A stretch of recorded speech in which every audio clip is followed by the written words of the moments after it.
এই 26শে ডিসেম্বর আমরা সুমঙ্গলম home for boys, যেটি একটি গভর্নমেন্ট চাইল্ড কেয়ার ইনস্টিটিউশন, সেখান থেকে আমি আমার এই ছোট ছোট কচিকাঁচা বাচ্চাদের নিয়ে বিষ্ণুপুর মেলা ঘোরাতে এসেছি।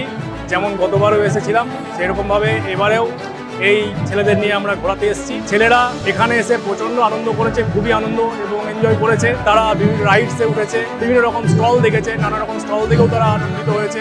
কিছু খাবারও আয়োজন করা হয়েছিল, খাবার খেয়েও তারা পরিতৃপ্ত। এবং এই মেলা ঘুরতে ঘুরতে তাদের মনের মধ্যে এক অদ্ভুত আনন্দ সৃষ্টি হয়। মেলা ঘুরতে পেরে তাদের খুবই ভালো লাগে। তারা এই মেলাটি দেখার জন্য অধীর আগ্রহে অপেক্ষাও করছিল। আর এই মেলায় ওদের আনতে পেরে আমরাও নিজেরাও আনন্দিত, খুশিও হয়েছি যে ওদেরকেও মেলা দেখাতে পারছি। এখানে এসে ওদের এই সুশ্রুত আই হসপিটালের তরফ থেকে যে চক্ষু পরীক্ষার ব্যবস্থা হয়েছিল, আমার বাচ্চাদের চক্ষু পরীক্ষাও করানো হয়েছে। তারা খুবই সুন্দর উপভোগ করেছে।